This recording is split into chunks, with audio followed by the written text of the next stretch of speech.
Hi, I'm Peter J. Ray. Welcome to Adventures in History. Today's topic is Richard D. Ray's Furniture Wood Digest Editorials, 1984 to 1986. This was originally published as Zook Family Memories Collection, or CFMC number 24, published on August 8, 1989. Richard Ray was my father's brother, and he was the editor of Furniture Wood Digest, and he wrote very well, and these editorials are very interesting. Furniture Wood Digest, February 1984. Editorial comment. Uniform Product Liability Law Needed.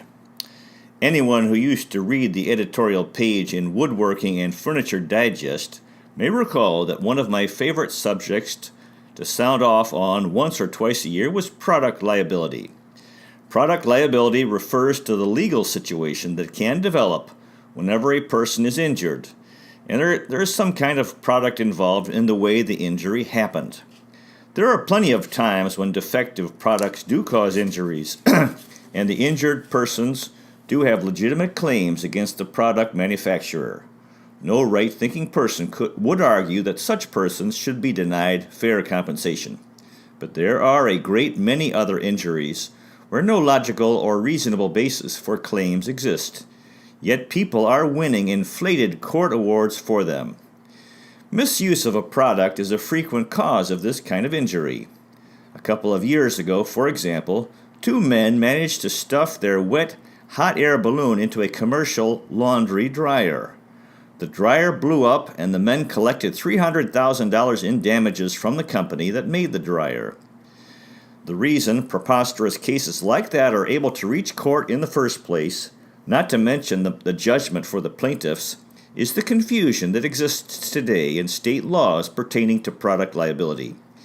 In our own industry, woodworking machines sometimes are modified from their original designs by users, and the modifications sometimes result in unsafe operating conditions, or a worn-out machine will be kept running long after it should have been junked.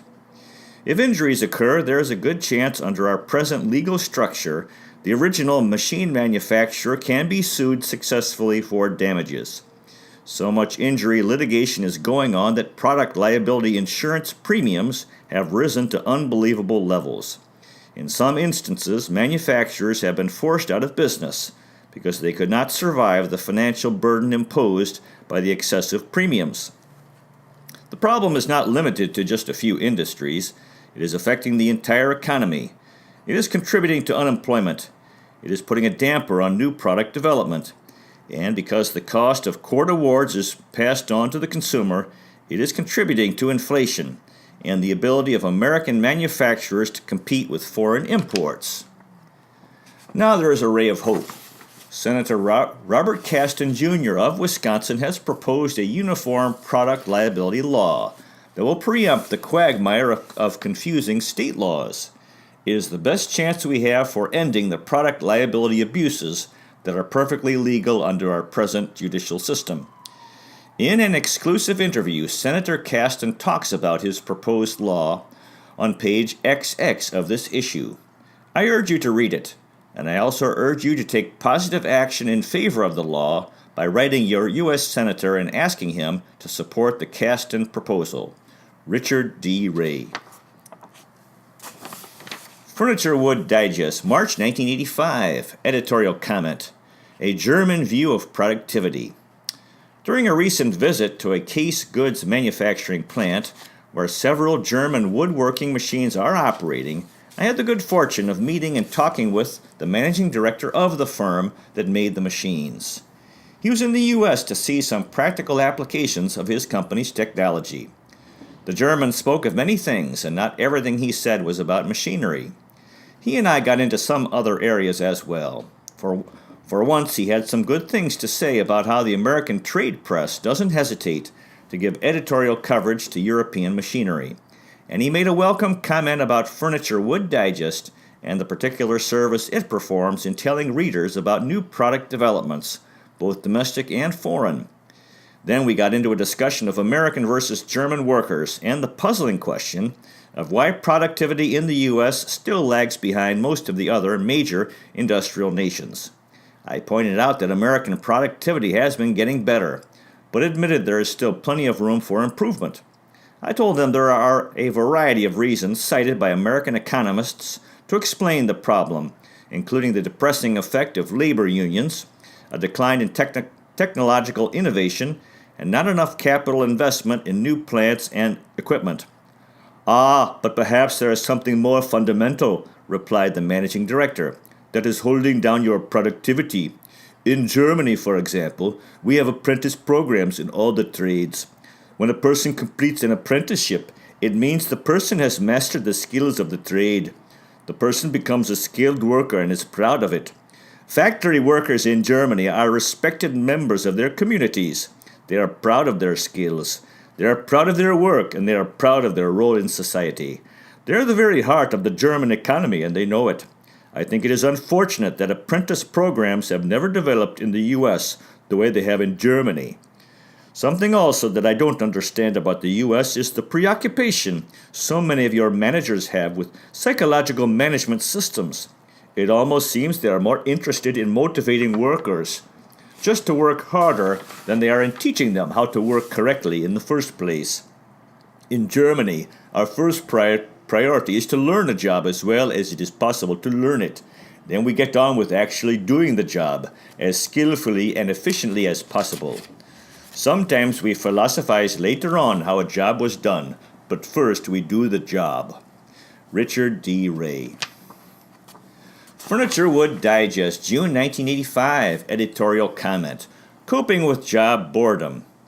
Boredom on the job has been identified as the cause for a host of personnel ills plaguing industry.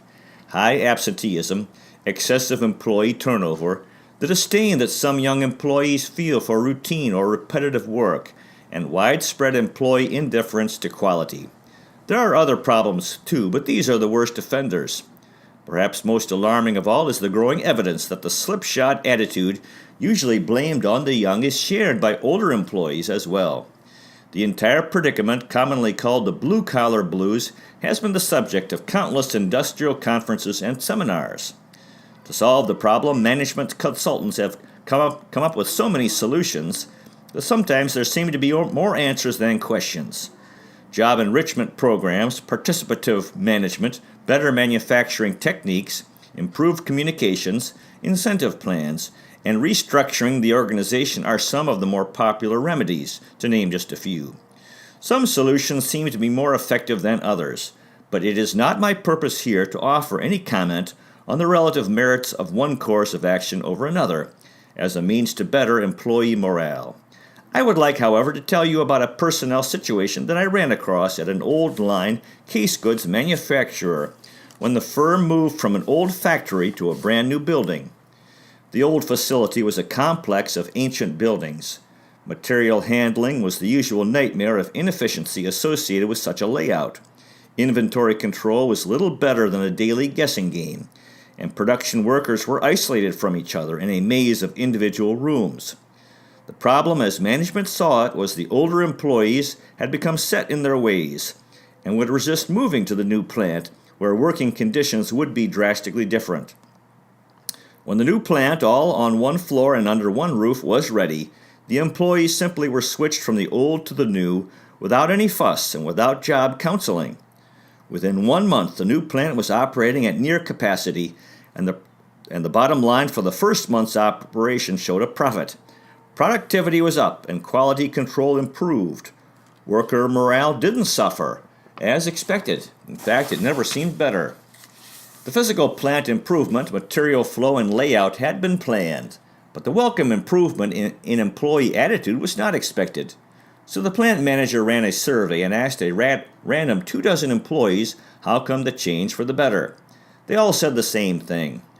"We can see everything that's going on here. We like to see the work coming to us, and we like to see our work going on to the next guy. Before, all we could see was what we were working on ourselves." It is important for workers to understand how they fit into a total plant operation, and to see how their personal contributions fit into the final product. Maybe this isn't the whole solution to the problem of job boredom, but recognition of individual worth and responsibility is a big step in that direction. Richard D. Ray. Furniture Wood Digest, September 1985 editorial comment, touching live nerves. Twice last month, at two separate industry events, I heard speakers get up in front of woodworking groups and say that people are important. The first was during a meeting of the American Furniture Manufacturers Association's Manufacturing Division in Charlotte, North Carolina. The speaker said a company's employees are important. They want to feel important, and they want to have input on what the company is doing. The second was during an open house at the Charlotte headquarters of a European manufacturer of woodworking machines. The speaker, who is the U.S. manager for the company, said that people working with people are what really make his company tick. He said that people working together toward common goals make each other aware of the part each plays in the overall operation. As a result, they become more conscientious, more productive, and more important to themselves and to the company. Now, I realize these comments hardly qualify as earth-shaking insight into what motivates people. The importance of people always is what everything is all about. Understanding this fact is standard management know-how with all successful managers. It can spell the difference between company success and company failure, and between product excellence and product mediocrity. Trouble is, too many managers lapse into indifference and forget the human side of their business and the crucial role people play. Several months ago, I interviewed a young plant manager for an article in Furniture Wood Digest. When he took me through his plant, giving me information for the article, he spoke to every employee we met. Not just a casual hello, each greeting was voiced with enthusiasm and directed squarely at the employee. Each was accompanied by an exuberant smile and a wave of the hand. His interest in seeing and speaking to everyone was refreshing and stimulating. With many, he also asked how a job was coming along, or how someone in the employee's family was doing. In short, the plant manager was giving personal recognition to every employee we met. It was completely genuine. There was nothing artificial about it. His actions reminded me of a basic truth about dealing with and motivating people. People need to be recognized. They need to be spoken to. They need to be included. And they need to know that someone cares about them. They need to feel a part of things and that what they are doing is important. Recognition of any person by another is always important, but one of its most effective forms is when it flows from a supervisor to a worker. It helps a person feel good about what they're doing and about their company. Employee loyalty follows and respect for management grows. I say these things because just the other day I learned the young plant manager, he's no more than 30 at most, is now the general manager of his $30 million company. His promotion was not due simply to his enthusiastic and outgoing personality. I'm sure he's solidly grounded in finance and marketing. But he also knows how to touch the live nerves that motivate people. And that's what it takes to tie it all together. Richard D. Ray. Furniture Wood Digest, November 1986. Editorial comment. The trick is to listen. In searching for new ways to increase productivity in their plants, many business managers are resorting to the popular tactic of calling on professional consultants for help. Consultants can be found offering their services in virtually every type of industry in the U.S., and that includes the furniture industry. The competence and integrity of such services range from excellent to mediocre. Most are perfectly reputable, and if you are willing to pay the going fee of roughly $500 per day plus expenses, you can expect to receive exactly what consultants promise to deliver: a detailed report on your special problem, plus a recommendation on what action should be taken to increase your plant's productivity. More often than not, clients are satisfied with what their hired experts deliver and consider the fee charged as money well spent. The reports are mostly written with a lot of professional pizzazz, and if followed, the recommendations can provide a measurable increase in productivity. But let's take a look at how consultants operate. Bear in mind, I'm not talking about consultants called in to design and equip a new plant. I'm talking about consultants called in to get more productivity out of an existing plant. You hire one, and what happens? He comes into your plant, and for a few days or weeks, all he does is ask your employees a lot of questions. This is called the employee audit, and it is used by consultants to compile facts on why productivity is less than it could be. Much the same technique could be used by manufacturers themselves, not just to compile facts, but to get an actual increase in productivity started. The technique requires nothing more than setting up two-way communications between employees and management. Sound easy? In a way it is, but it's not so simple as it first appears. There's a trick to it, and the trick breaks into three phases. First, some sort of program needs to be set up where top management talks directly with employees, asking them for their ideas on how productivity can be improved. Second, top management must listen to what the employees tell them. This point is critically important and requires an experienced ear to hear and understand exactly what it is the employees are talking about. Third, top management must take action on the ideas that are uncovered.